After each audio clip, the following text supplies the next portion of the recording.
Patrice Concouleur, a young black girl who grew up in Van Nuys, California, lived in between poverty and the police. Every single day she was a suspect, fearing being watched and saying anything in case somebody somewhere took it the wrong way. She lived in a post-Reagan world where the resurgence of the war on drugs created a new epidemic headed by the police that seemed to exclusively affect blacks and Latinos in her community and in other communities. That epidemic was called mass incarceration. Her brother was abused, beaten, and had his mental illness exploited in prison. She had to grow up faster than any 11-year-old would ever have to grow up. Her impoverished community was mostly Mexicans with a few black people here and there, and for some reason they were the ones who were susceptible to suspicion by the police. But why? Because stereotypes about blacks, Latinos, and other people of color in general have been ingrained into our American minds for generations. Racial profiling is the act of suspecting or targeting a person of a certain racial group based on assumed characteristics of said race. There has been and still is a problem regarding the treatment of criminal perpetrators by police and how these perpetrators are represented in media. Race is a common factor in the treatment and representation of crime perpetrators, and it affects how society sees a certain racial group. Racial stereotypes begin with the police. The pretext traffic stop, or the phenomenon deemed driving while black or brown, is racism protected by the federal government. A core principle of the Fourth Amendment of the United States Constitution is that police cannot hold or detain you without reason or suspicion to believe that you're involved in a criminal offense or activity. Supreme Court rulings have reversed Fourth Amendment core principles and turned them around so that law enforcement officials can use gateway crimes as bait to investigate bigger crimes. This is only not a violation of the Constitution on a technicality, since police can individually determine what makes a driver suspicious. There's no way for the Supreme Court to regulate or know the happenings of local police in the thousands and thousands of cities in the U.S. On the other hand, independent oversight of police and how investigations and verdicts of cases of police misconduct go sometimes fail to hold the police accountable.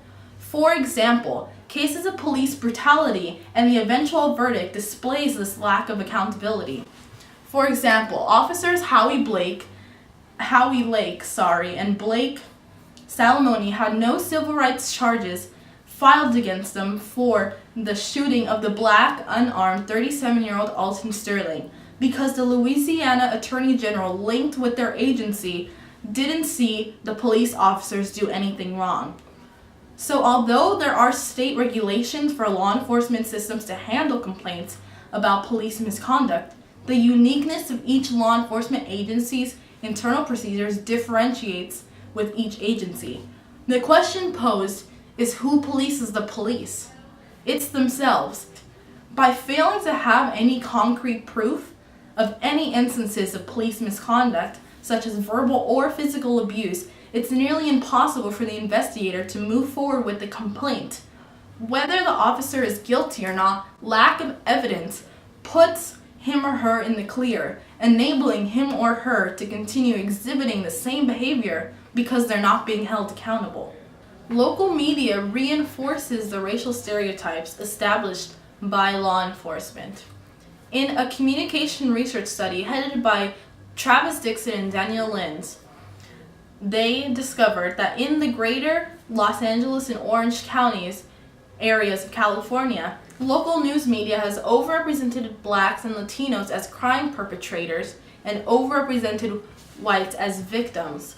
Faulty representation of these racial groups can undermine the amount of black and Latino crime victims and cause an unrealistic fear of these groups because they're seen as criminals.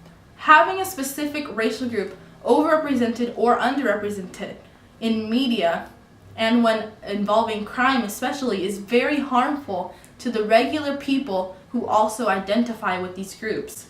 It's harmful in that society's perception of them is skewed and it's changed based on what they see in the media, in TV, or online. Society is us, the regular everyday people, and the more normalized that black and Latino equals dangerous or criminal, and white equals victim, the more we begin to believe it and incorporate those stereotypes into our everyday lives. A popular counter-argument is that profiling is just a fact of life and that we have to accept it. Chicago Tribune journalist David Rubenstein agrees with this mentality of just accepting things.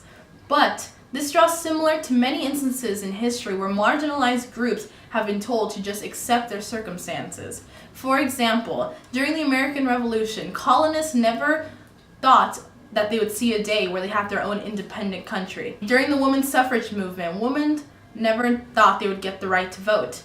Segregation, slavery, these were both racist laws protected by the government. Just because something is widely known, used, or practiced doesn't make it right, and it doesn't make it something to brush aside and give up hope for a solution. The hope that one day these issues will be resolved is what drives activism in the current political, social, and cultural climate. In regards to police misconduct, the possible solution to holding police accountable for all of their actions is by making the body-worn camera toolkit initiative, headed by the Obama administration, accessible and mandatory for all law enforcement workers. This way, there's always proof and record of police activity while on duty. In regards to local media representation, it is hard to solve hundreds of years of prejudices in a simple solution. We can start by taking the initiative ourselves to be educated about our own local crime news happenings.